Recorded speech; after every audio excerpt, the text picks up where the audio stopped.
rekrutmen, ya. Sip. Lalu setelah itu, kalau misalnya Sobat Neso merasa bahwa, kita ngubungin Neso di mana ya, gitu. Nah, inilah nomor-nomor yang bisa dihubungi. Ada nomor telepon di 508587787 ya, WhatsApp juga bisa digunakan, serta email, di info@nesoindonesia.or.id. Setelah itu ada Facebook page, Twitter account, Instagram account, dan juga di website kita www.nesoindonesia.or.id. Kalau misalnya Sobat Neso merasa bahwa, sudah pernah berkomunikasi sama kita, ataupun juga sudah pernah melakukan konseling gitu kan ya, silakan terus tanyakan apa saja yang ingin, Sobat Neso merasa bahwa, "Kayaknya aku masih perlu informasi tentang studi Belanda," kita siap membantu, ya. Oke. Nah, kebetulan, Mbak Pipit juga sedang bersiap-siap, tidak apa-apa, saya akan memberikan dulu, mmm, ini dia yang akan dipersembahkan oleh Mbak Pipit, yaitu tentang, Step by Step Study in Holland, How Does Studyling Work. Biasanya kayaknya aku mau ngasih sesuatu yang spesial nih buat Sobat Neso. Biasanya kan kalau kita ngadain sesuatu itu dimulai dari pemaparannya dulu, baru pertanyaan. Nah, coba dong Sobat Neso ketik pertanyaan apa aja yang bakal nanti disampaikan oleh Mbak Pipit. Sebelumnya aku mau tes dulu, apakah Mbak Pipit sudah bisa bersuara? Halo Mbak Pipit. Belum bisa bersuara juga. Nggak ada suaranya. Nggak ada. Emang nggak ada suaranya? Nah, sembari menunggu ya, coba aku mengundang semua Sobat Neso untuk memberikan pertanyaan ya, karena pertanyaan-pertanyaan ini bisa langsung dijawab oleh kita berdua. Selagi saya mau mengecek suaranya Mbak Pipit. Belum ada suaranya Mbak? Kalau gitu aku coba telepon ya. Aku coba telepon. Oke, aku akan coba telepon dulu Mbak Pipitnya.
Kendala teknis ya.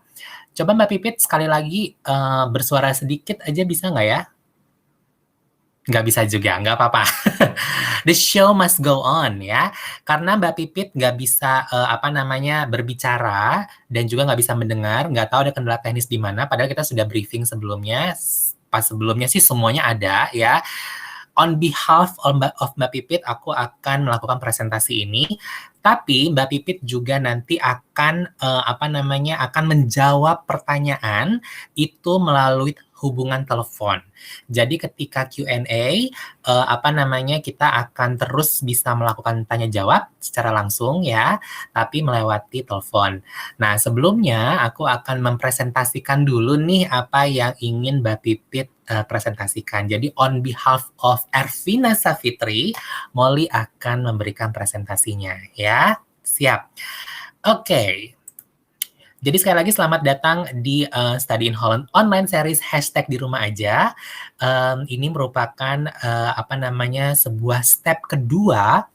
Kalau misalnya minggu kemarin itu adalah step di mana Sobat Neso mencari jurusan dan juga langkah-langkah apa yang dilakukan. Nah, untuk yang sekarang ini merupakan langkah apa itu studi link. Tapi sebelumnya kita berkenalan dulu dengan Mbak Pipit. Jadi Ervina Savitri ini atau yang bisa dipanggil dengan Mbak Pipit merupakan Atlas Student Counselor dari Atlas Education Services ya. Atlas Education itu merupakan perwakilan dari universitas-universitas yang ada di sini ya, merupakan perwakilan dari University of Amsterdam, tapi untuk Fakultas Economic and Business, Vrije University Amsterdam, Utrecht University, University of Twente, Radboud University, lalu juga ada Amsterdam School of International Business, Breda University of Applied Science, HU University of Applied Science, dan juga Sassion University of Applied Science ya. Yang dimaksud dengan perwakilan itu adalah jadi Mbak Pipit dengan senang hati untuk membantu Sobat Neso kalau misalnya mau daftar di universitas yang tadi sudah saya sebutkan ya. Karena itulah merupakan tugas dari Mbak Pipit ya. Karena kalau kami tidak melayani pendaftaran, tapi kita hanya memberikan informasi secara general saja. Oke? Siap. Nah, studi link, apa itu yang dimaksud dengan studi link? Jadi kalau misalnya Sobat Neso mengetik ke www.studylink.nl, itu studi link itu merupakan web-based system untuk melakukan pendaftaran ke berbagai program studi yang ditawarkan oleh universitas di Belanda. Ya, jadi studi link itu kalau misalnya merupakan gate pertamanya Sobat Neso nih untuk daftar universitas. Ya, jadi ini merupakan platform untuk mengisi nama, tanggal lahir, dan semua identitas dan juga sejarah edukasinya Sobat Neso. Ya, jadi ini merupakan platform di awal, tahap awal untuk mendaftar ke universitas di Belanda. Ya. Setelah itu, StudiLink ini merupakan database dari Kementerian Pendidikan Belanda untuk mengetahui jumlah siswa Belanda dan juga jumlah siswa internasional untuk melanjutkan studi di Universitas Belanda. Oke, jadi kalau misalnya di Belanda itu sistemnya itu semua itu jelas gitu kan ya. Karena adanya StudiLink ini semuanya nanti akan terdata dengan rapi. Jadi pemerintah juga tahu ada berapa international student. Misalnya nih, Ervina Savitri kuliah apa? Pasti tahu, karena terdata. Muhammad Taufik kuliah apa? Itu juga tahu, karena semuanya terdata dengan jelas. Ya. Terus pasti kan Sobat Neso bertanya, aduh kenapa ya saya kok harus harus nge-create StudiLink account itu tadi. Jadi semuanya terdata dengan jelas. Sebetulnya sama dengan seperti di Indonesia, tapi kalau di Indonesia itu kita melakukan pendaftaran itu terakhir, nggak di awal. Jadi ntar yang mendaftarkannya itu kalau di Indonesia itu adalah universitas ya. Kita juga punya platform seperti itu, tapi kalau di luar negeri atau di Belanda itu harus di poolnya itu decentralized di StudiLink ya. Nah, ini merupakan tampilan awal StudiLink. Jadi kalau misalnya Sobat Neso klik www.studylink.nl, inilah yang keluar ya. Ini merupakan StudiLink yang Sobat Neso bisa ngelihat nanti dengan sendirinya ya. Terus apa aja nih yang harus kita lakukan? Nanti dulu. Nah, sebelumnya StudiLink ini wajib dimiliki oleh satu orang saja. Jadi satu orang satu. Molly punya satu, Mbak Pipit punya satu, Sobat Neso di luaran sana juga punya satu. Jadi kayak apa ya? Bisa dibilang kayak email gitu kan ya, atau kayak Facebook. Nah, kayak Facebook kan kita punya satu kan, Instagram kita punya satu, walaupun kita punya berbagai macam account dengan email yang berbeda-beda ya. Ini adalah StudiLink kalau misalnya sudah masuk. Jadi ketika sudah masuk gitu kan, sudah daftar gitu kan, Sobat Neso tinggal isi gitu kan ya. Sobat Neso mau kuliah, sudah mau daftar kuliah di mana. Karena StudiLink ini terdaftar dan juga bisa diakses oleh semua universitas di Belanda. Ya, jadi ntar tinggal masukin aja ada pilihan-pilihannya. Jadi kalau misalnya Sobat Neso melihat di sini, choose study program, tinggal pilih saja studi programnya apa, lalu ikuti tahap keduanya, studi program studies-nya apa, setelah itu tahap nomor 3, institusinya apa, dan seterusnya. Semuanya harus diisi secara step by step. Oke? Selanjutnya, Nah, ini dia. Ini adalah hal-hal yang harus diperhatikan oleh Sobat Neso, ya. Setiap siswa itu hanya boleh mendaftar maksimal 4 program studi, ya. Jadi sekali lagi harus 4. Itu udah paling maksimal banget, ya. Jadi kalau misalnya 4, contoh misalnya aku mau kuliah di bidang komunikasi, jurnalistik, advertising, public relation. Dan nggak boleh ada tambahan. Jadi harus pintar-pintar memilih, harus pintar-pintar apa namanya menimbang gitu kan ya. Pokoknya cuma ada 4 pilihan. Bagi Sobat Neso yang mendaftar ke studi program yang numerus fixus itu hanya boleh 2 ya. Apa itu numerus fixus? Jadi numerus fixus ini merupakan studi program yang ada kuotanya. Jadi di setiap tahun akademik itu ada kuota dan kuotanya itu yang menentukan universitas, ya, bukan kita, bukan siapapun, itu universitas. Jadi biasanya itu adalah program-program studi yang biasanya universitas cuma pengen setiap tahunnya, oh saya cuma pengen ada 100, atau saya cuma pengen ada 50 orang aja, gitu kan ya. Nah itu hanya boleh 2, ya. Semua message itu akan terkirim lewat email yang terdaftar. Jadi sekali lagi, emailnya harus diingat-ingat, passwordnya juga nggak boleh lupa, karena semua message akan masuk ke email yang terdaftar. Ya, di StudiLink itu tidak ada dokumen yang disubmit. Oke, tidak ada dokumen yang disubmit, itu nanti, itu tahap selanjutnya. Di StudiLink itu hanyalah untuk mengisi data saja. Ya, seperti yang tadi Molly bilang, datanya adalah data akademis sebelumnya, data personil atau data personal dari Sobat Niso. Ya, setelah itu di StudiLink itu tidak ada pembayaran apapun ya. Jadi kalau buat StudiLink ya gratis aja, tidak membayar. Nah, yang membayar itu nanti ketika apa namanya sudah melakukan upload dokumen di platform yang lain. Oke? Nah, selanjutnya inilah bagaimana StudiLink bekerja. Jadi hal yang pertama itu tadi StudiLink dulu isi semua data-datanya ya. Setelah diisi semua data-datanya, nanti Sobat Neso memilihkan universitas mana aja, tinggal dimasuk-masukin. Salah satunya Universitas Radboud, Utrecht, VU Amsterdam atau Twente, udah pas 4, baru si data-data ini akan apa namanya kita akan mengisi atau melakukan tahapan berikutnya mengupload dokumen. Dan upload dokumen ini itu lewat platform dari yang sudah disiapkan oleh setiap universitas. Ya, mungkin nih ya. Jadi disinilah apa namanya? Nah, di sini nanti Redbook mempunyai platform sendiri untuk upload dokumen, Utrecht sendiri upload dokumen. Nah, setelah upload dokumen di Univ ini baru bisa apa namanya melakukan pembayaran ya. Kalau di StudiLink tidak melakukan pembayaran sama sekali. Oke. Jadi sekali lagi diulang ya. Jadi ini ya bahwa yang namanya studi tidak melakukan pembayaran juga tidak apa namanya mengupload dokumen. Oke. Tunggu sebentar aku kasih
dokumen, ya. Oke, selanjutnya. Slide selanjutnya. Nah, ini slide selanjutnya ini adalah beberapa pertanyaan. Nah, karena kita sudah masuk pertanyaan, aku akan melakukan hubungan telepon ya lewat Mbak Ervina supaya bisa jelas supaya bisa jelas jawabannya apa aja dari Mbak Ervina. Siap-siap ya Mbak Ervina ya.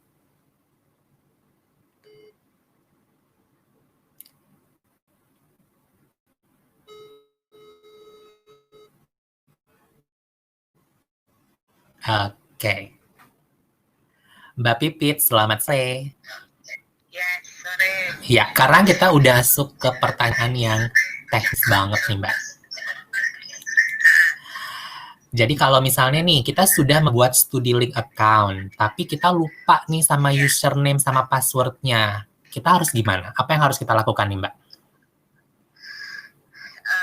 Pertama sih kalau bisa dicari dulu, benar-benar dicari dulu emailnya yang mana biasanya mau dipakai gitu. Jadi sebenarnya sih disaranin untuk tidak buat lagi gitu. Oke. Tapi kalau memang sampai benar-benar semua email emang nggak ada, ya mau nggak mau harus bikin lagi. Tapi resikonya adalah nanti akan merge gitu, email yang lama StudiLink account yang lama sama account yang baru itu akan merge. Tapi nanti biasanya sih StudiLink akan lihat mana yang aktif. I see. Gitu. Oke.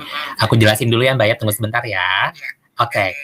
Jadi teman-teman, kalau misalnya sudah meng-create StudiLink nih, terus kita lupa banget sama yang namanya password, lupa banget sama yang namanya username-nya.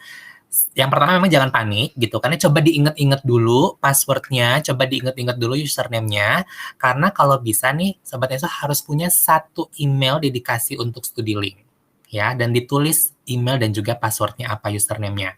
Karena kalau misalnya kejadiannya udah ke-lock gitu kan ya, memang kita bisa buat lagi gitu kan ya, tapi yang paling pasti adalah kalau misalnya nanti membuat dengan account yang baru dan juga email yang baru, itu nanti sistemnya akan membaca email mana yang paling aktif, email mana yang paling terbaru, dan itulah nanti yang akan selalu dibuat, dijadikan acuan untuk melakukan penerimaan informasi dari universitas dan juga melakukan penerimaan informasi dari StudiLink, ya. Pertanyaan selanjutnya nih Mbak. Kalau misalnya mau dirubah informasi seperti academic year, misalnya kita mau defer, ataupun merubah study program dan juga universitas, itu bisa kan ya Mbak? Bisa.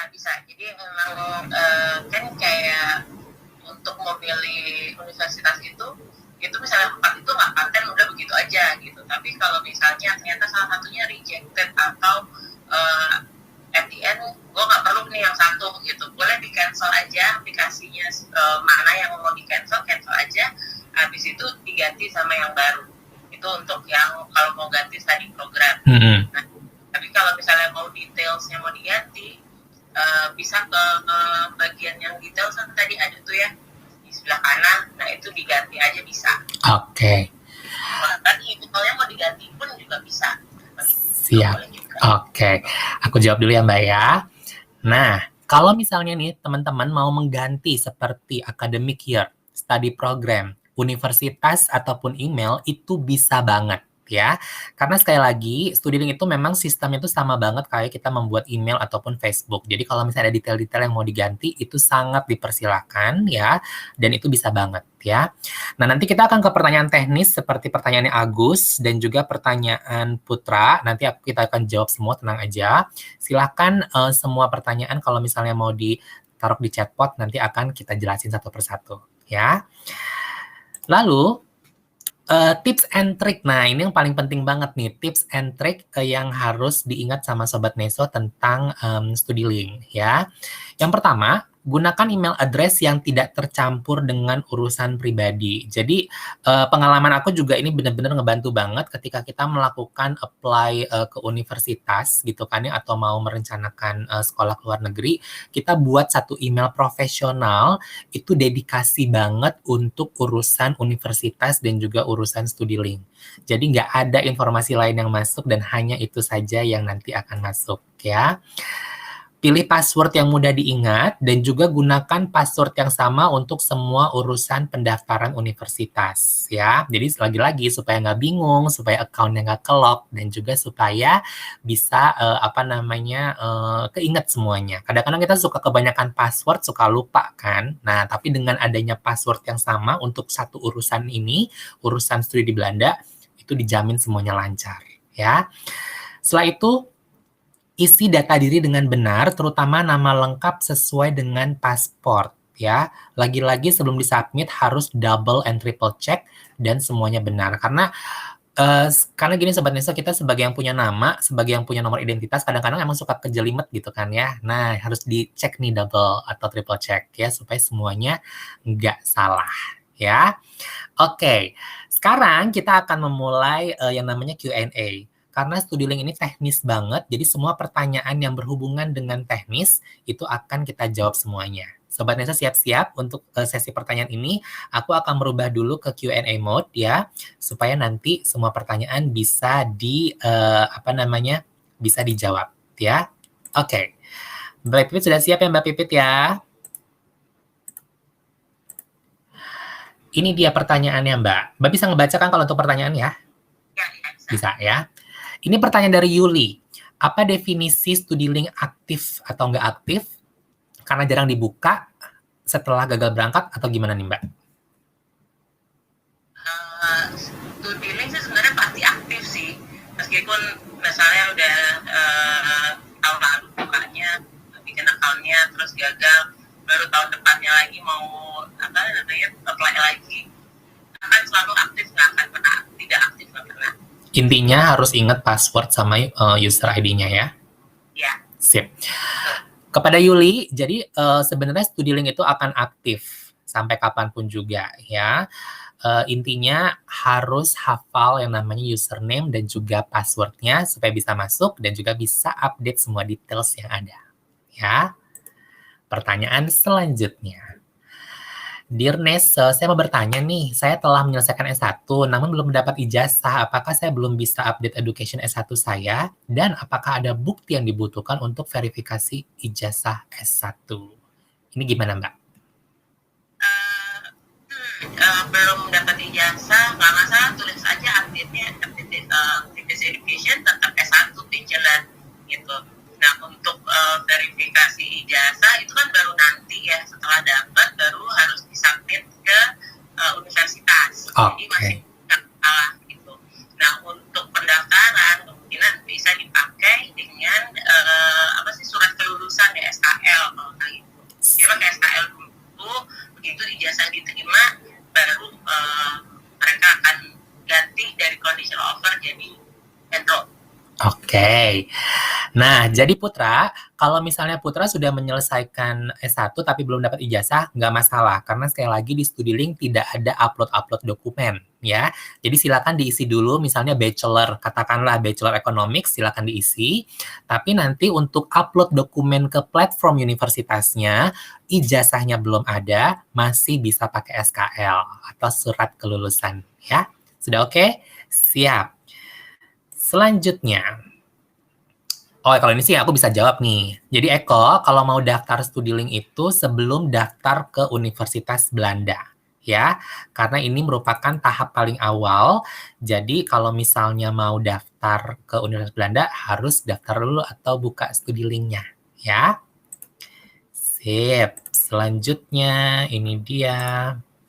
Nah, Kak, apakah ada sanksi jika udah 2 tahun kita daftar StudiLink tapi nggak selesaikan upload dokumen di UNIF terkait tanpa cancel di StudiLink? Terima kasih. Nah, gimana nih, Mbak? Jadi dia udah 2 tahun nih buat account StudiLink, tapi nggak pernah selesai gitu untuk upload dokumen ke UNIF-nya dan nggak pernah istilahnya kayak cancel-cancel gitu. Itu gimana tuh, Mbak?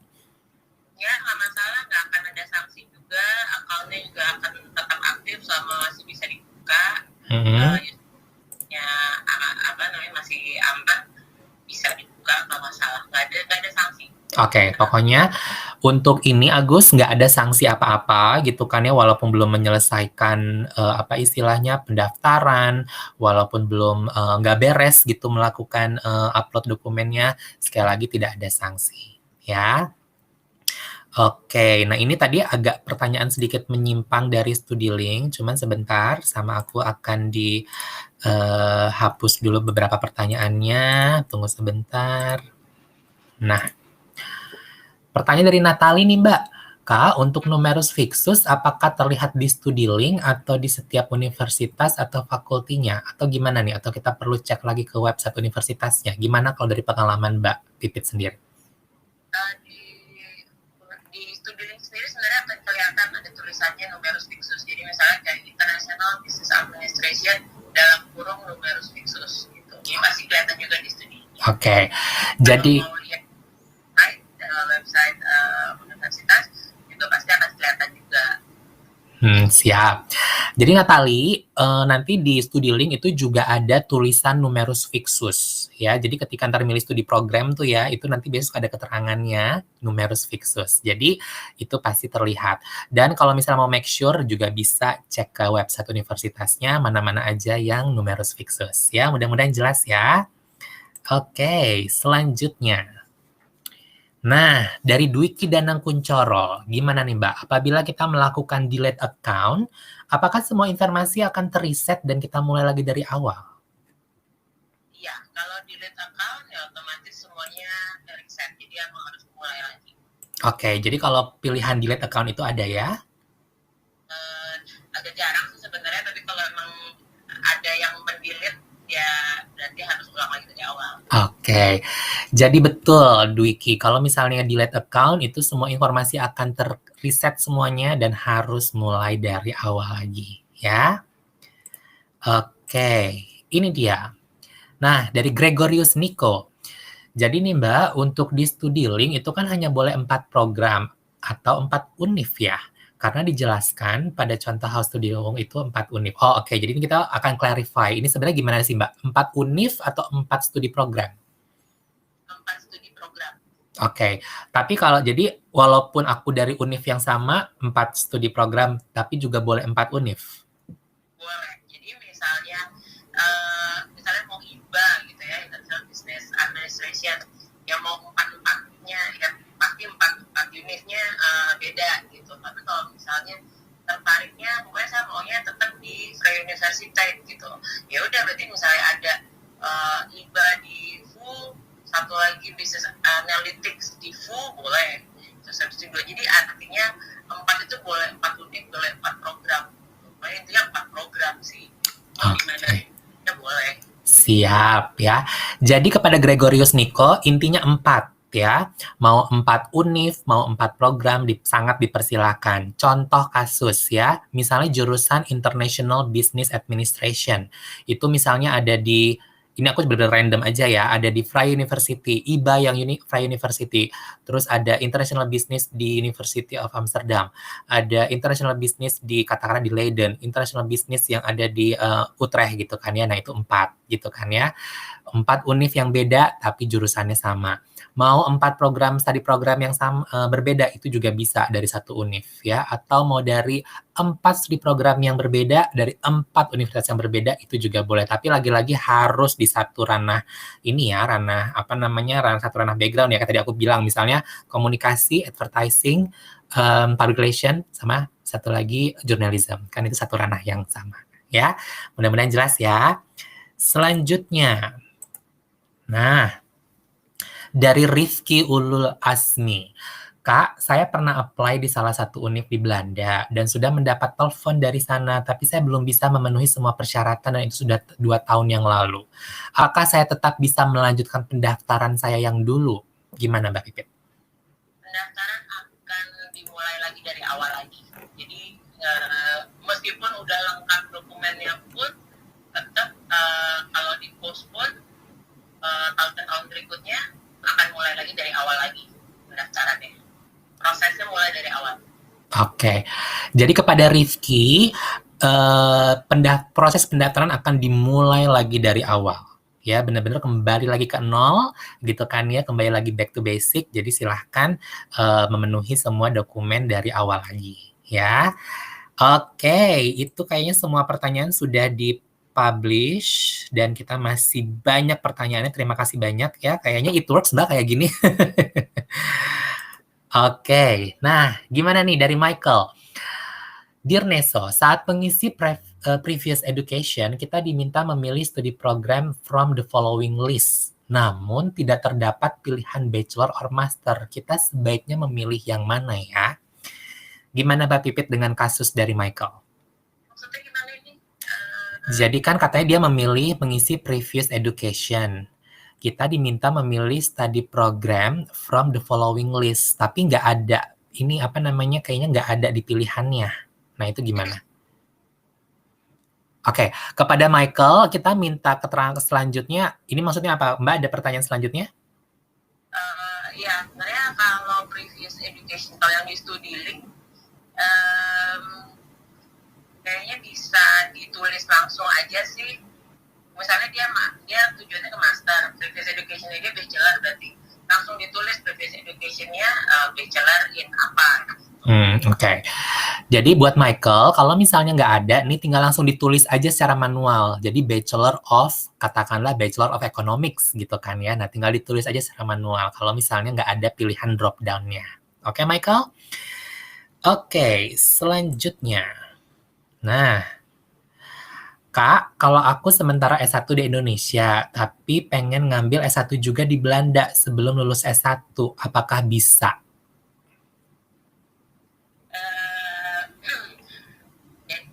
Oke, berarti dia maksudnya mau ngambil ijazahnya, final year-nya aja di Belanda ya? Nggak semua universitas punya program SDP. SDP itu short degree program. Jadi misalnya contohnya di Saxion, dia punya SDP, short degree program, itu memang untuk anak yang sudah D3 di Indonesia, dia nambah 1-2 tahun di Belanda untuk dapetin ijazah S1. Dan itu ada, tapi nggak semua universitas punya itu, dan nggak semua program di Saxion pun punya program tersebut. Jadi universitas yang nggak punya, berarti dia harus mendaftar dengan mulai dari awal satu lagi. Iya. Jadi kepada Tirza nih, nah ternyata tidak semua universitas di Belanda yang mempunyai program SDP atau short degree program ya Mbak ya. Iya, tidak ada gitu kan ya. Salah satunya Saxion itu memang punya, tapi lagi-lagi tidak semua universitas. Kalaupun ada universitas yang benar-benar nggak ada si short degree program ini, jadi Tirza harus mengulang dari awal lagi. Oke, semoga jelas ya. Selanjutnya ini dia. Berarti apakah kalau sudah isi 4 tersebut? Iya, jadi kalau kata Muhammad Faisal, jadi kalau udah isi 4 univ, ya udah otomatis terhitung mendaftar ke univ tersebut ya Mbak ya? Iya. Yes. Ya, betul sekali. Jadi tinggal langsung diikuti step berikutnya, yaitu upload ke dokumen melalui portal universitas. Jadi masing-masing universitas itu mempunyai portal upload dokumen masing-masing. Ya, oke. Nah, dari Auditia Firza Saputra, Kak, kalau mau ambil master kembali, tapi kita sudah dapat S2 dalam negeri, ini isinya bachelor atau S2-nya yang paling akhir ya? S2. Oke, jadi yang Auditia, yang diisinya itu adalah yang S2-nya, ya, nggak apa-apa gitu kan ya. Misalnya contoh kayak aku juga sama nih, aku udah S2-nya di negara A, dan rencananya memang mau S2 lagi, katakanlah di Belanda, itu aku akan mengisi previous education-nya S2-nya. Ya, jelas ya Auditia ya? Oke. Nah, ini dari Dwiki Denang Kuncoro. Ini mudah-mudahan Mbak Pipit tahu ya. Saya masih belum paham, Kak, apa bedanya HBO dan juga WO ya. Mbak Pipit paham ini? Tahu sih, tapi HBO kepanjangannya saya nggak tahu ya. HBO dan WO itu, HBO itu untuk University of Applied Science, itu dalam bahasa Belanda. Nah, WO itu untuk Research University, gitu. Jadi cuman itu aja, itu HBO dan WO itu dalam bahasa Belandanya aja sih. Oke, kepada Dwiki, HBO dan WO itu merupakan singkatan dari bahasa Belanda. Aku akan cari tahu nih ya, supaya teman-teman juga bisa jelas ya. Tunggu sebentar. Oke.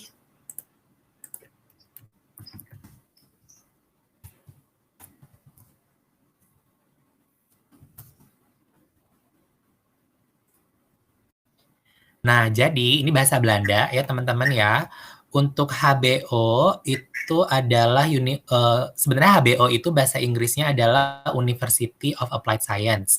Nah, untuk WO itu adalah Research University, ya.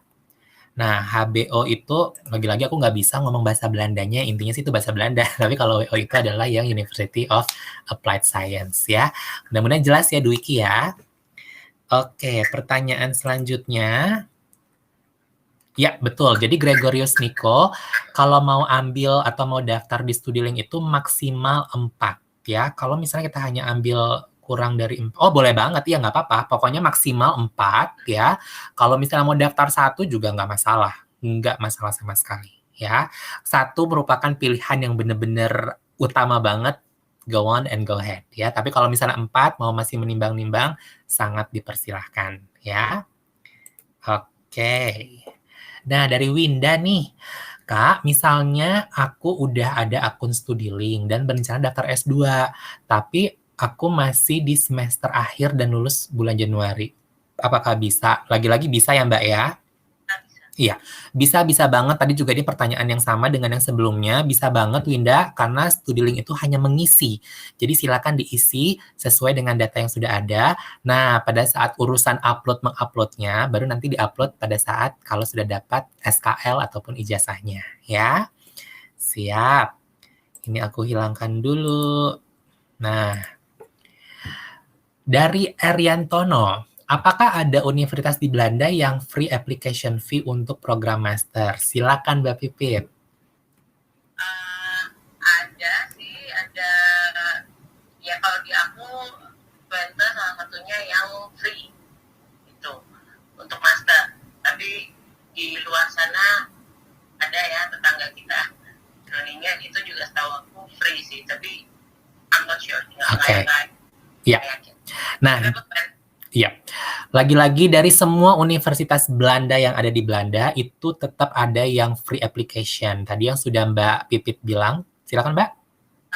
Dari University of Applied Sciences sama free juga. Oke. Jadi rata-rata University of Applied Sciences itu juga free, Twente juga free, ya. Terus tadi satu lagi apa, Mbak, yang free? Groningen kayaknya. Oh ya, sepertinya Groningen, tapi tolong di double check kalau yang Groningen. Cuman yang udah positif banget dari Mbak Pipit adalah tadi Twente dan juga kebanyakan dari University of Applied Science, ya. Oh ya, Mbak, kalau biaya application fee itu rata-rata berapa? 100 euro. Jadi rata-rata biaya application fee-nya itu adalah 100 euro. Ya, harap dicatat 100 euro. Jadi itu untuk satu ya. Jadi kalau misalnya tadi StudiLink misalnya daftarnya 4, ya ntar di total ya 400 gitu kan. Jadi harus makanya ditimbang baik-baik mana yang terbaik lah gitu kan ya. Siap, ini sudah. Oh iya, ini dari Tirza, ini aku bisa jawab. Jadi kalau international class itu selalu menggunakan bahasa Inggris ya. Sekali lagi kita punya 2.100 program di Belanda sana yang menggunakan bahasa Inggris. Ini nggak perlu khawatir.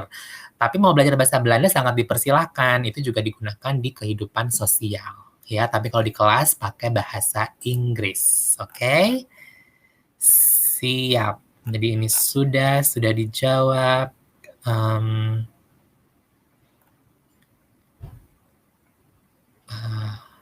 Apakah ada lagi yang mau bertanya? Silakan Sobat Neso. Ini kita cepet banget. Tanya jawabnya orang-orang langsung pada hur gitu pertanyaannya. Iya, tapi ini sama kita langsung. Oh ya, ini udah. Tunggu ya. Oke, langsung aku publish. Yap. Nih, dari Michael lagi, tadi pertanyaan menyambung ya. Menyambung pertanyaan yang tadi mengenal masalah studi program, tidak bisa untuk menulis secara manual, kita diminta untuk memilih antara International Baccalaureate atau IB, surat tanda tamat belajar sekolah menengah umum, dan madrasah aliyah. Apakah kita pilih yang other ya? Oh, jadi ada pilihan ini, Mbak. Jadi gimana nih, Mbak? Oh, tunggu, ini dia untuk bachelor ya? Iya. Oh ya, oke. Berarti pilih yang other, nanti akan keluar. Oke. Jadi untuk Michael, silahkan pilih yang others, nanti akan keluar pilihannya. Ya. Oke, kalau misalnya ada pertanyaan lanjutan, Michael silahkan langsung di chat lagi ya. Kepada Renata, berarti StudiLink itu compulsory ya, Kak? Yes. Ya, sangat penting dan sebagai tahap awal dan sangat compulsory. Ya. Oke, ini aku hapus dulu. Oke. Nggak apa-apa, Auditia, semua pertanyaan kita akan jawab ya. Mohon maaf masih awam sekali jika tidak diterima, apakah application fee dapat dikembalikan? Gimana nih Mbak Pipit? Nggak ada application fee yang dikembalikan. Jadi ikhlasin aja. Jadi sekali lagi mohon maaf juga Auditia ya, tidak ada yang namanya return application fee ya. Jadi ya lagi-lagi begitu yang sudah dibayarkan ya sudah. Jadi nggak akan dikembaliin juga ya. Jadi makanya sekali lagi yang kita selalu bilang sama teman-teman, kalaupun mau pilih silakan pilih yang mantap gitu kan ya. Kalau misalnya dan percaya diri tetap gitu kan. Karena aku juga yakin para siswa Indonesia juga pintar-pintar dan juga standarnya juga sudah oke dan bisa lah untuk menempuh ke pendidikan di Belanda ya. Selanjutnya dari Muhammad Faisal, Kak mau tanya lagi, kan pendaftaran UNIF bisa beda-beda tuh pembukaannya, jadi apakah isi aja dulu di StudiLink atau gimana nih? Nah, gimana Mbak Pipit? Pendaftaran universitas dibuka sama semua, satu Belanda, dimulai di 1 Oktober, ditutup, nah penutupan yang beda-beda. Ini untuk master ya, kalau untuk bachelor hati-hati, kalau untuk yang numerus fixus 15 Januari tutup. Tapi kalau untuk master pada umumnya di 1 April mereka sudah tutup. Jadi kalau pembukaannya semua pasti sama, 1 Oktober. Nah, yang penting sekarang apply dulu, register dulu StudiLink-nya, satu-satu daftarnya nggak masalah. Nggak usah langsung berempat, satu-satu aja nggak apa-apa. Oke, jadi kepada Muhammad Faisal, pembukaan universitas itu serentak di Belanda 1 Oktober. Ya, dicatat ya Sobat Neso ya, pembukaan pendaftaran di Belanda itu dibuka serentak di 1 Oktober. Nah, penutupannya yang beda-beda ya, karena kalau numerus fixus itu penutupannya di tanggal 15 Januari di setiap tahunnya. Nah, jadi sekali lagi, begitu per 1 Oktober, gitu, silahkan, karena portalnya StudiLink juga langsung dibuka gitu kan ya. Tapi nanti kalau mau upload dokumennya, mau satu-satu ke tiap univ, itu nggak masalah. Ya, jadi intinya begitu 1 Oktober, nah Sobat Neso sudah mulai create account StudiLink dan juga sudah memulai cicil-cicil isi-isi data gitu kan ya. Nanti kalau dokumennya sudah ada, sudah lengkap, baru itu juga boleh dicicil satu persatu ke setiap universitasnya ya. Oke. Nah, ini ada yang teknis nih. Dari Amanda. Kak, aku kemarin loading data terus. Nggak bisa ke-create account-nya. Itu gimana ya, Kak? Ada masalah jaringan atau gimana? Gimana Mbak Pipit kalau menurut pengalaman dari Mbak Pipit? Ya, kayaknya kemarin lagi ada masalah juga sih emang StudiLink-nya. Jadi emang aku nggak tahu mereka lagi ada perubahan-perubahan apa kali. Ya. Try aja. Oke. Ya, jadi buat Amanda itu juga kita juga terus terang mengalami beberapa kendala. Jadi gini, biasanya kalau tahun akademik sedang dimulai bulan September itu setiap di Belanda selalu ada mulai dari maintenance, mulai dari bersih-bersih ya, bersih-bersih istilahnya bersih-bersih sistem lah ya kita ngomongnya ya. Itu selalu diadakan di bulan September. Jadi kemungkinan sedang ada jadwal itu ya. Jadi selalu dicoba lagi nanti pasti akan berfungsi. Ya, itu juga aku juga mengalami, jadi tenang aja, Amanda jangan khawatir, kalau misalnya baru kemarin dicoba masih loading, cobalah kalau nggak hari ini ataupun minggu depan, ya. Mudah-mudahan kejawab ya Amanda. Oke, Auditia. Well, sebenarnya kalau misalnya 400 agak-agak wow gitu kan ya, itu karena tadi kan maksimal 4. Tapi kalau daftarnya cuma 1, itu juga 100 euro. Dan lagi-lagi kita kasih tahu, tidak semua universitas yang ada biaya aplikasinya ya. Jadi jangan kaget dulu, makanya ntar dipilah-pilih gitu kan, ditimbang yang mana, karena jangan sampai 400 euro langsung gitu. Jadi harus satu-satu aja gitu kan ya. Dan sekali lagi tidak semua universitas ada application fee-nya ya. Oke. Ini dia. Untuk syarat seperti TOEFL atau IELTS, nilai, pembayaran semester berarti setelah diterima di UNIF ya Kak, bukan lagi dari StudiLink. Ya, betul ya. Jadi intinya StudiLink itu hanya lagi-lagi isi data saja, ya. Untuk syarat TOEFL, upload nilai, pembayaran itu nanti setelah, kalau untuk TOEFL dan juga nilai diuploadnya pada saat setelah pas mau daftar ya. Jadi pas udah siap nih dokumen mau diupload, nah itu baru diupload. Untuk pembayaran semester juga nanti pas udah diterima. Ya, jadi tidak ada pembayaran uang semester ketika belum masih proses pendaftaran. Yang dibayarkan itu hanyalah application fee atau biaya pendaftaran yang sebesar 100 euro in general, ya. Oke. Nah, ini PhD program. Oke. Nah, ini gimana untuk Marlini Komuna, ya. Jadi gimana nih Mbak, kalau misalnya untuk PhD program, apakah harus daftar juga lewat StudiLink? Ya, PhD nggak lewat StudiLink, PhD langsung Hmm. ke universitasnya. Dan kalau PhD itu, ya itu tadi ya, alur pendaftarannya benar-benar beda, karena mereka kan bukan sekolah, mereka itu kerja. Jadi mereka harus cari lowongan pekerjaan dulu, gitu. Baru nanti bikin proposalnya dan lain-lainnya, supervisornya, prosesnya beda banget saja. Ya. Oke, jadi kepada Marlini Komuna, untuk StudiLink ini hanya untuk bachelor dan juga master. Untuk PhD, karena PhD di Belanda itu adalah bekerja, ya, sistem bekerja, jadi itu langsung ke universitas. Jadi layaknya orang nge-apply pekerjaan, ya, tulis proposal, lalu apply ke universitas yang dituju. Jadi tidak melalui StudiLink. Oke? Selanjutnya dari Gregorius Nico. Kak, aku ada pertanyaan, tapi agak keluar dari StudiLink. Nggak masalah. Kalau untuk syarat pendaftaran harus punya LOE terlebih dahulu, apakah akan ada kemungkinan kalau kita nanti berhasil dapat LOE namun ternyata gagal dapat beasiswa? Kalau misalnya ada kemungkinan seperti itu, apakah kita bisa membatalkan pendaftaran UNIF karena terjadi berangkat? Oke, ini aku bisa ngejawab nih ya. Jadi kalau misalnya ini sering banget kejadian, teman-teman udah punya LOE, tapi pas apply beasiswanya nggak keterima, itu sering kejadian. Ya, dan itu lumrah terjadi karena kita juga tim asesor beasiswa itu kan punya tim sendiri, mereka juga punya penilaian tersendiri, dan sekali lagi yang daftar beasiswa itu kan banyak sekali, ya. Jadi itu selalu kejadian. Nah, tapi kalau misalnya kemungkinan seperti itu, apakah kita tidak bisa batalkan pendaftaran UNIF-nya? Sebetulnya mungkin di-defer kali ya, Mbak, ya? Ya di defer pun juga akan tetap Kurang dari awal ya, betul. Memang, ya. Jadi kalaupun defer itu istilahnya mau ganti tahun akademik. Katakanlah gini ya, Gregorius mau daftar tahun untuk yang September 2021. Pada saat pengumuman beasiswa, nggak keterima. Jadi harus diganti ke September 2022.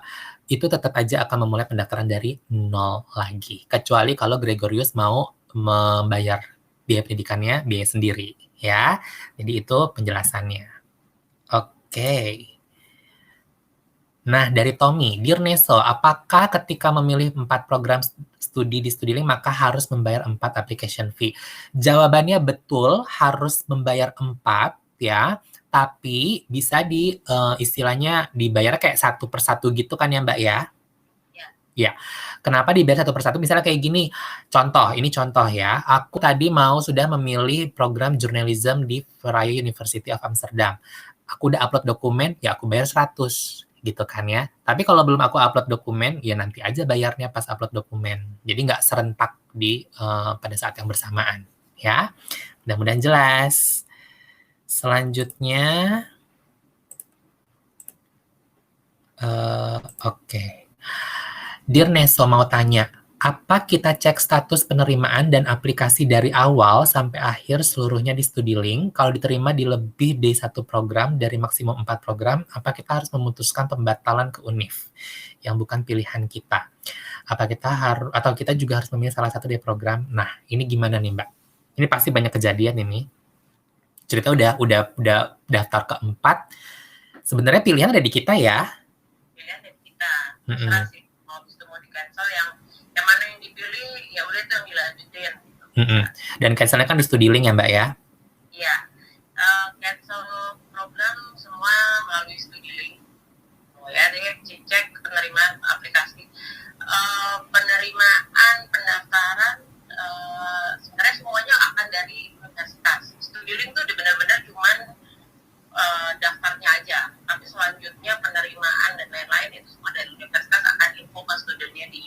Ini. Oke.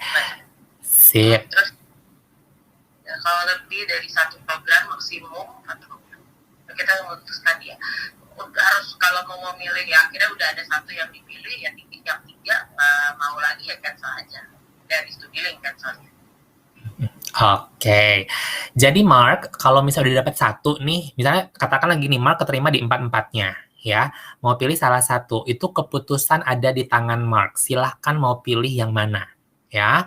Nah, ketika ketiganya mau di-cancel, itu langsung cancel ke admission team ataupun email dari universitasnya. Karena nanti dari universitaslah yang akan menggambarkan misalnya, hey Mark, congratulations, you are admitted in University A.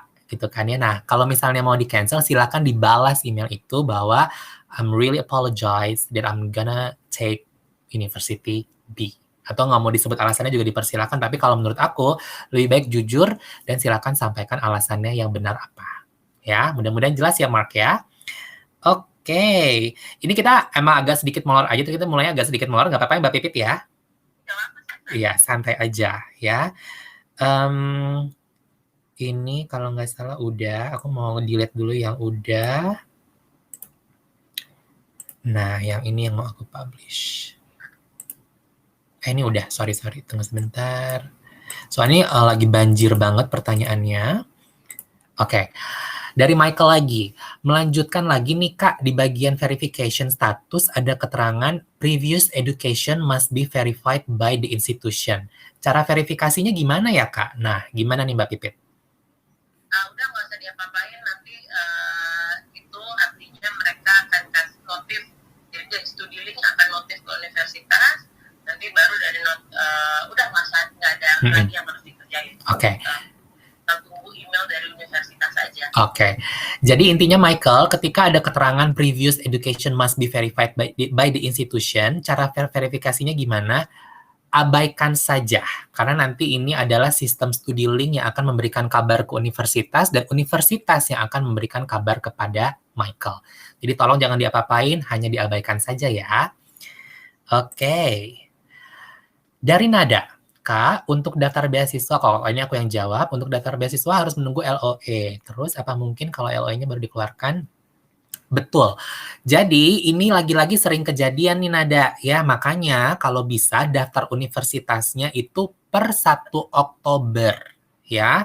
Karena kan beasiswa itu biasanya dibuka kalau OTS di November, Stunet biasanya di bulan Januari. Nah, kalau bisa per 1 Oktober tolong sudah daftar universitasnya karena banyak banget kejadian ketika beasiswanya ditutup, LOE baru dapat itu banyak Nada. Nggak cuma Nada aja, masih ribuan orang yang lain mengalami hal yang sama. Kenapa bisa seperti itu? Karena gini, tolong diwanti-wanti bahwa bulan Desember itu biasanya universitas di Belanda itu juga tutup karena Natalan, ya. Januari juga masih baru pada datang. Jadi harap diwanti-wanti Desember Januari itu adalah bulan-bulan yang sangat krusial karena biasanya masih pada tutup dan libur musim dingin, ya, atau winter. Ya, jadi per 1 Oktober daftar univnya, dapatkan LOE-nya, baru kamu insya Allah bisa dapat atau bisa dapat LOE-nya bisa daftar ke beasiswanya, ya. Oke, ini aku hapus juga. Nah, ini ada khusus untuk yang berada dari Yuli. Kata Yuli nih, untuk berada apply science bisa lanjut PhD nggak, Mbak? Nggak bisa, karena berada itu kan applied science. Applied science biasanya mentok di master. Oke. PhD ya harus dari research university. Oke. Untuk PhD itu harus diawali dengan research university. Jadi nggak bisa dari University of Applied Science. Jadi kalau udah dapat dari Breda University of Applied Science, ya udah sampai situ aja. Kecuali kalau mau ngambil S2 lagi yang research university, baru bisa lanjut ke PhD. Ya. Dari Rifki, apakah Diva harus bayar aplikasi lagi? Yes, harus mulai dari tahap 0, kembali lagi ke awal, ya. Oh, sorry. Gimana, Mbak? Pembayaran masih bisa kalau masih ada slip pembayaran yang sebelumnya, nggak apa-apa pakai itu lagi. Oh, oke. Saya ralat, ya. Sekali lagi, informasi saya ralat yang sebelumnya, apabila ketika Diva harus bayar aplikasi lagi, nah, tolong slipnya jangan dibuang, slip pembayarannya, itu masih bisa digunakan lagi untuk ketika lagi Diva, ya. Dari Mary Lenore, Dear Neso, mau tanya agak melenceng dari studi link, apakah jika S1 di Uni of Applied Science bisa lanjut di S2 Research of... ini kalau nggak salah jawabannya bisa ya Mbak ya? Bisa, tapi biasanya akan ada tambahan Pre-master, yes. Ini bisa banget Mary, tapi nanti biasanya ada tambahan pre-master atau kita bilangnya juga foundation ya. Ya, jadi bisa banget ya. Oke, kita akan nutup ini sampai 17.15 ya. Jadi kalau misalnya ada pertanyaan silahkan. Ini kita benar-benar berusaha menjawab semuanya. Kak, kalau nggak jadi berangkat, haruskah di-cancel atau ter-cancel otomatis secara sistem? Biasanya akan, ya kalau bisa di-cancel, langsung cancel sendiri nggak apa-apa. Tapi biasanya universitas akan langsung meng-cancel. Oke, kalau bisa meng-cancel sendiri, silakan di-cancel Yuli. Tapi nanti biasanya universitas yang akan meng-cancel by system. Ya. Oke, Kak, kita dapat LOE itu setelah kita kasih konfirmasi keputusan atau pas udah pengumuman dapat LOE ya, Kak? Oke, jadi Adilatul ketika universitas bilang, ya kamu diterima, itu merupakan letter of acceptance. Ya, jadi di saat itulah ketika dibilang atau mendapatkan keputusan. Ya. Oke. Selanjutnya dari Yuli lagi, Kak untuk tahun depan beasiswanya apa aja? Student masih ada pembatasan umur nggak Kak? Kalau OKP masih ada, ini aku yang jawab ya. Untuk tahun depan beasiswanya masih ada Student, masih ada juga Orange Tulip Scholarship. Kalau untuk Orange Knowledge Program, untuk beasiswa individu sudah tidak ada ya. Kalau untuk Orange Tulip Scholarship itu akan dibuka di bulan November di minggu keempat tahun 2020. Untuk Student, apabila kita melihat timeline di 2 tahun yang lalu, biasanya dibuka di bulan Januari. Update terus sosial media kita, karena pengumumannya dari situ. Ya. Oke, Kak, apabila previous education yang belum di-verified untuk bisa.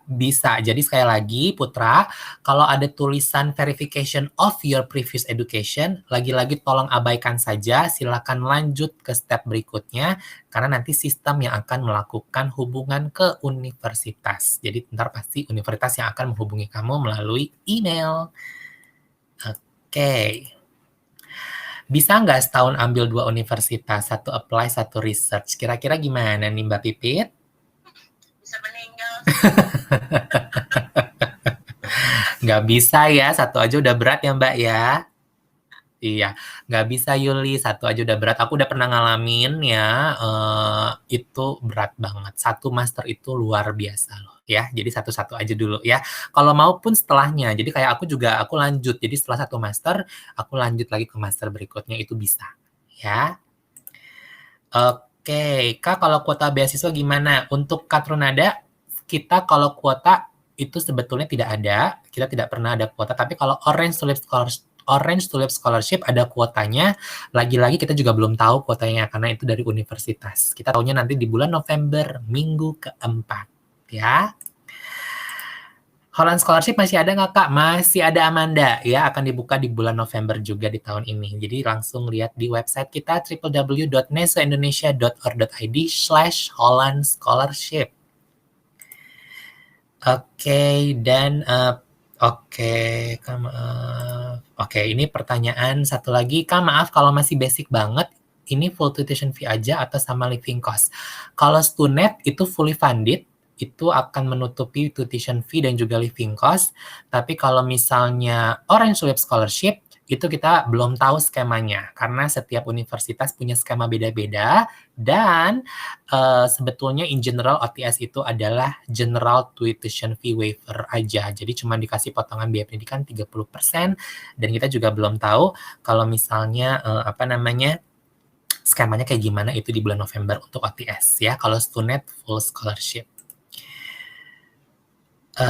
Terus, nah ini ini dari Sleno. Okay, I think in English.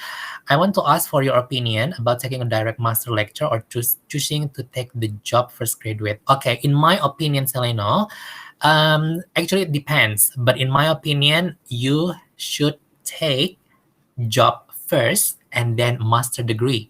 At least 2 years for job. Why? Because you need experience. You need to apply your bachelor degree on your job field, and then afterwards you can continue your masters, because at the end the experience can be looked at, especially for master degree.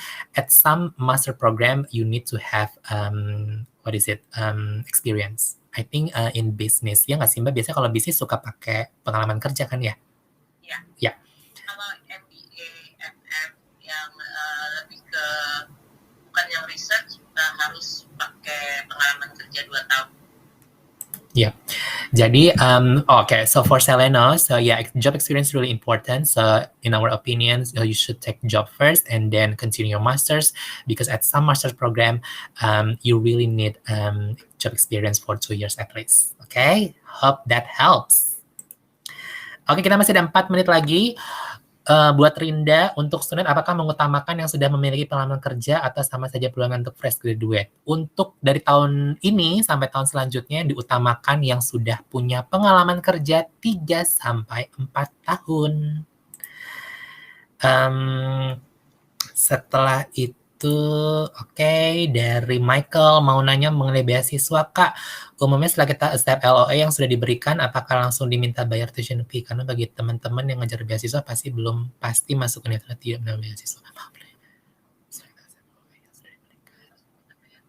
Oh iya, karena biasanya dapat LOA itu kan suka ditanya kan ya, kayak langsung minta pembayaran dulu kan ya Mbak biasanya ya?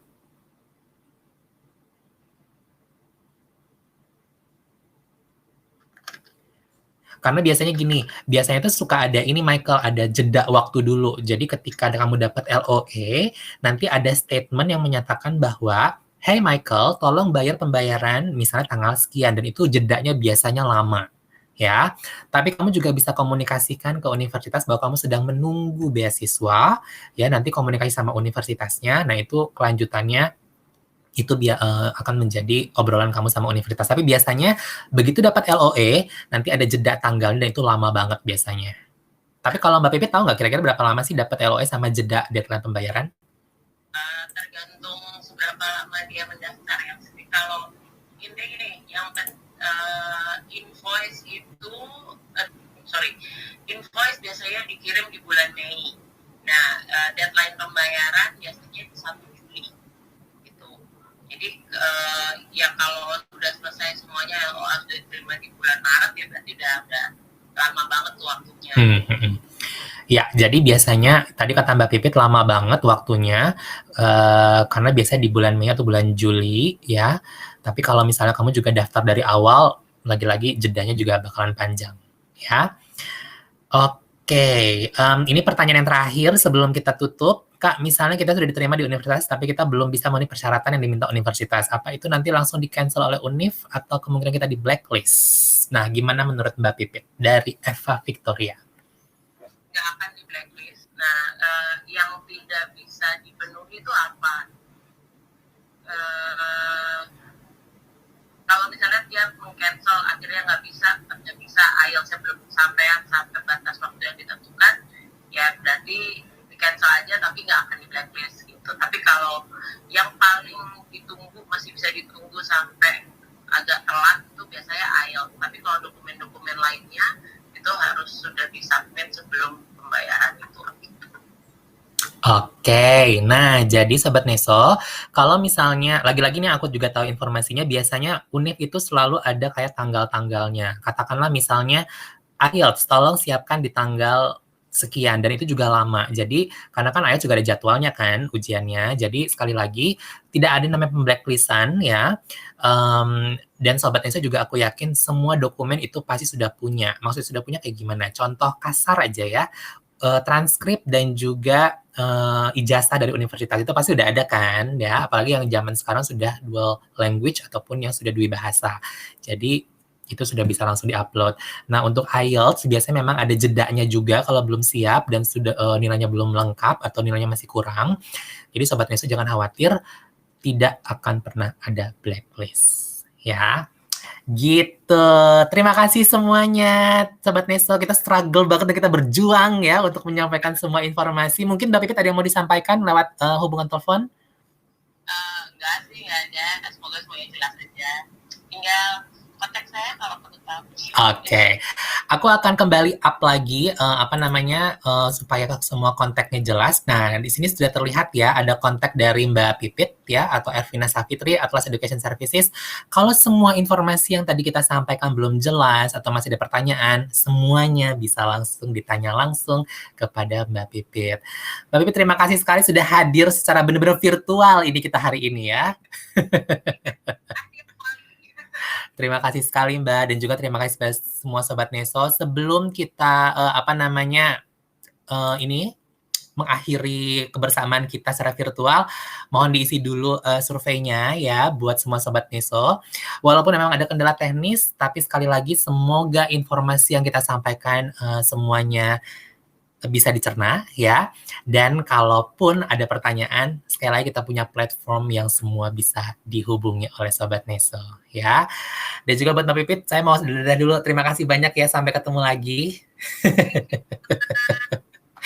Kemungkinan kalau misalnya nanti ini high demand banget nih sesi yang ini, nanti mungkin akan kita jadwalin lagi deh.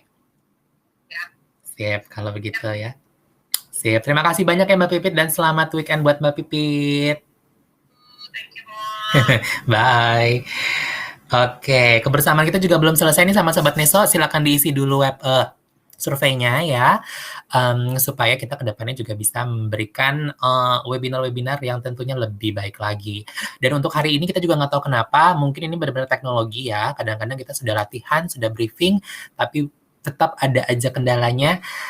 Dan mohon maaf sekali lagi. Dan yang pasti ini semua informasi tadi sudah kita berikan ya, dan kalaupun nanti misalnya ada yang belum tersampaikan, silakan ditanyakan kepada kita semua lewat platform yang sudah saya sebutkan ya. Kalau teman Neso, Sobat Neso belum ada yang belum ada yang ngisi survei, kayak persilahkan, masih ada waktunya. Kita masih nunggu 1 menit lagi. Setelah itu aku akan segera pamit.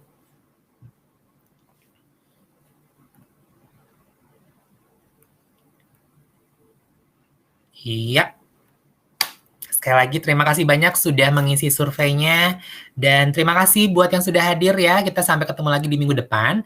Untuk topik minggu depan ini adalah berkaitan dengan motivation letter ataupun motivation statement. Nah, jadi kalau misalnya Sobat Neso pengen banget nih mau tahu ke tahap yang berikutnya dan gimana cara menulis motivation atau motivation letter yang baik, minggu depan di hari Jumat jam 4 sampai dengan jam 5 ya. Dan aku akan juga mengecek betul-betul teknologinya, mudah-mudahan semua bisa terpakai. Jadi Sobat Neso juga bisa berkomunikasi langsung dengan guest speaker kami ya. Kalau gitu Molly pamit, sampai ketemu lagi di minggu depan. Sampai jumpa dan selamat weekend. Terima kasih banyak. Dan Mbak Pipit.